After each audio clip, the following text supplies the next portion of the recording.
Hello everyone, welcome to NFL Telugu, your new destination to learn about the National Football League or NFL. This channel is intended to explain NFL to all Indian and Telugu audience. If you're new to American football or looking to understand more about it, you come to the right place. Let's dive into the exciting world of NFL together. American football is a good weekend pastime for any student who came to US for their higher education or even for employees who are here for work. Good conversations can be built with our American friends and colleagues on weekdays.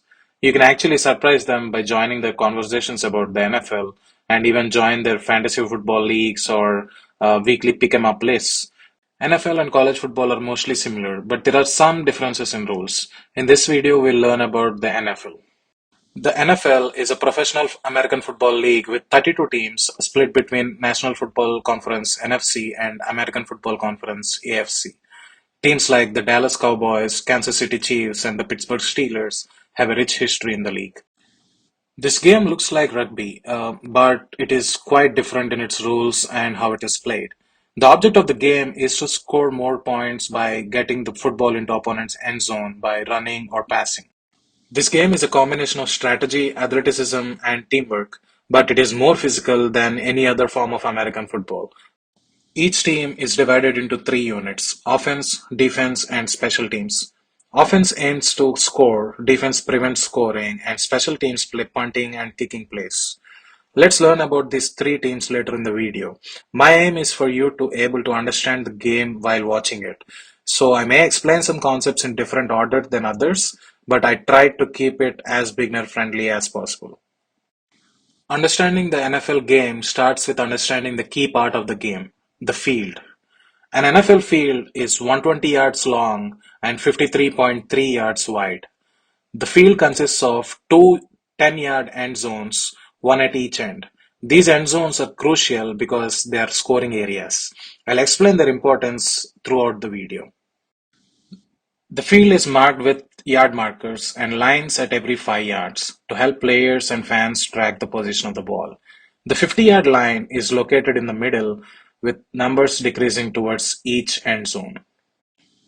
Along the yard lines, there are small marks called hash marks where each play begins. These hash marks have a specific purpose on the field, and the width between these marks differ for NFL, college football, and high school football. We need to learn a lot about NFL before understanding the purpose of the hash marks, so I'll get to them in later videos.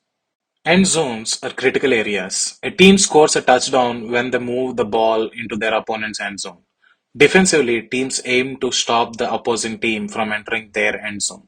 There are goalposts located at each end of the end zone. NFL goalposts are distinguished by their Y shape. The two posts are 35 feet above the ground and a horizontal crossbar connects them. The crossbar is located 10 feet above the playing field. These posts are used to kick field goals and extra points through them. Both the teams try their best to reach their opponent's end zones. Scoring in the end zone gets harder while playing an opponent with a very good red zone defense. The line of scrimmage represents the position of the ball. This is an imaginary line that stretches across the field. It indicates where the ball is placed at the start of each play. No player on offense or defense may cross this line prior to gameplay. The offense team has 4 attempts or downs to advance the ball 10 yards from the line of scrimmage. The place they have to reach is called the target line. Each down begins with offense snapping the ball at line of scrimmage. On every down, the offense tries to move the ball towards the target line. If they reach or cross this line in 4 downs, they earn a new set of downs. Offense need to earn new downs to move the ball down the field and eventually score by reaching the end zone. After each play, the line of scrimmage moves to where the ball was downed. If the offense gains yards, it gets closer to the target line or even beyond the target line, earning them a new set of downs. On the contrary, due to a defensive action or penalties, if they lose yards, it moves backwards. Then reaching the increased distant target line becomes even more challenging. At fourth down, the offense have to plan based on their position. If they're close to target line, they can try to advance the ball. But if they're far away from the target line, they often choose to punt. A punt is the action of kicking the ball as far as possible into opponent's half. By punting, the team kicks the ball away but puts the opponent in a less advantageous position. Understanding the dynamics of the four downs, line of scrimmage, and target lines explains the strategic depth of NFL football. The sidelines and the end lines represent the boundaries of the field. If a player leaves these sidelines with the ball in their hands, the play ends there and it becomes a starting position for the next play. The red zone is an important area of the field. It is the area between 20-yard line and the end zone. It is called the red zone as it represents high scoring opportunity. The teams have a better chance of scoring when they enter this zone. With this knowledge of the NFL field, you will have a clear understanding of where the game will be played. Now, let's take a look at the game length, player roles, and how scoring works in NFL games. A game is divided into four 15-minute quarters for a total of 60 minutes of playtime. But with various stoppages, a game usually lasts for about 3 hours. Special teams come into play for kickoffs, field goals, extra points, punts, and returns. The kicker, punter, and return specialist are key players on special teams. They influence field position and provide scoring opportunities.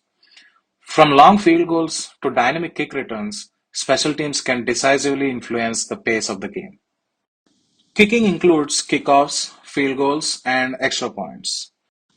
A kickoff is held at the beginning of each half of the game and after each touchdown or a field goal or a safety. For a kickoff, the ball is placed on the kicking team's 35-yard line. The receiving team places a receiver farther down the field and blockers to protect him, usually starting around their own 10-yard line. The objective of the kicking team is to send the ball as far downfield as possible, ideally into the other end zone. As mentioned earlier, the receiving team places a special returner to catch the kicked ball. This returner then tries to move the ball as far up as field as possible.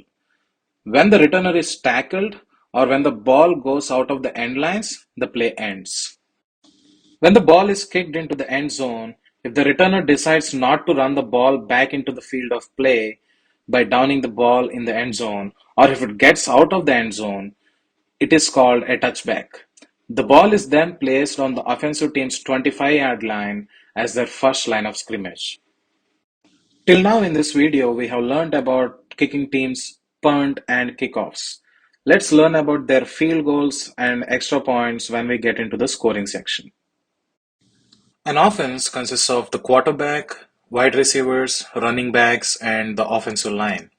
Let's learn the details about each player position in the upcoming videos. The quarterback is usually the team's captain on offense. A player called the center on the offensive line snaps the ball and passes it to the quarterback. Standing behind the offensive line, the quarterback receives the ball from the center and tries to move the ball forward by either passing the ball to the wide receiver or running it himself or handing it off to the running backs. The goal of the offense is to reach the end zone by advancing the ball through passing or running plays. After the quarterback passes the ball, the receiver must keep the ball in his control and land on ground with two legs or one knee or one elbow to complete the pass reception. Once the pass is complete, the receiver can gain as many yards as possible until the defense tackles him. The running back also receives the ball from the quarterback and tries to gain as many yards as possible until the defense stops him.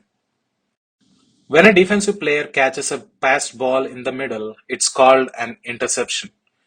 Even an interception only counts after the successful landing by the defender, just like the receiver. When a ball is being controlled by any player, it is called possession. If the ball falls out of their hand while in possession, it is called a fumble. Whoever gets the fumbled ball gets the possession. So, if the other team gets it, it becomes a turnover similar to an interception. The ball remains active when fumbled. If the ball falls down when it is not in anyone's possession, it becomes inactive. The game clock keeps running as long as the ball is active, but it stops whenever it becomes inactive. Due to these stoppages and other breaks, even when the game clock is 1 hour, like I said earlier, the actual game lasts for more than 3 hours. The goal of the defense is to stop the offense from moving the ball forward and create turnovers whenever possible. Defensive units include linemen, linebackers, and the defensive backs. The defensive backs include cornerbacks and safeties. All these defensive units work together to break the offense's plays. Defensive linemen look to break the offensive line and stop the ball carrier as soon as the ball is snapped. Linebackers support the defensive line and try to defend the pass or the run depending on the play situation. They even try to attack the quarterback whenever possible. If the quarterback is grounded while the ball is in his hands, it is called a sack, and the sacked plays become the new line of scrimmage. Linebackers try to make as many sacks as possible. Cornerbacks shadow wide receivers to defend passes and create interceptions. Safeties, as their name suggests, are safeties for cornerbacks, meaning they are usually situated deep in the field to stop the receiver if he goes past the cornerback. In NFL football, scoring occurs in several ways, like touchdowns, extra points, two-point conversions, field goals, and safeties. The best way to score is a touchdown. It is worth 6 points. It occurs when a player carries or catches a ball into the opponent's end zone. Touchdowns are very important game changers as these are the result of ever-changing tactics and teamwork. Touchdowns can be scored by anyone, offense, special teams, or defense. Pick sixes are a form of defensive touchdowns. After scoring a touchdown, the team has two options: either to score an extra point, which can be kicked from the opponent's 15-yard line for one additional point, or to go for a two-point conversion, which is to score another touchdown from the 2-yard line but for only 2 points. Field goals are worth 3 points. They're usually attempted in fourth down situations when a team is close enough to kick the ball through the goalpost, but it is not close enough to attempt a touchdown. During field goal, the kicker tries to kick the ball through the opponent's goalpost for 3 points. A safety is worth 2 points. This can be scored by the defensive team. A safety on defense and a safety in scoring are both different. If the ball carrier on the offensive team is tackled or sacked in the offensive end zone, it is considered a safety and the defensive team is given 2 points and the possession of the next ball. NFL games are a mix of physical prowess and complex tactics, with teams constantly adapting and changing their strategies as necessary to overcome the opposition. I have covered most of the basics of an NFL game in this video. With this understanding, you'll have an idea of what is happening in the game while watching an NFL game. Let's learn about the penalties, important rules, player positions, 32 teams, divisions, points table, league structure, playoff structure, and the Super Bowl, which is considered the biggest festival of NFL, in the upcoming videos. In the NFL league stage, each game week starts with a Thursday night game, which airs on Prime Video. Almost all the games are played on Sunday afternoon. These games are broadcasted on local channels, and one Sunday night game will be aired on NBC and Peacock app. Game week ends with the Monday night's game on ESPN. I hope this video has piqued your interest in the NFL. What appeals you most about the American football? Please watch some American football highlights and full games if possible, and comment below what you like the most. Don't forget to like, share, and subscribe for more NFL content.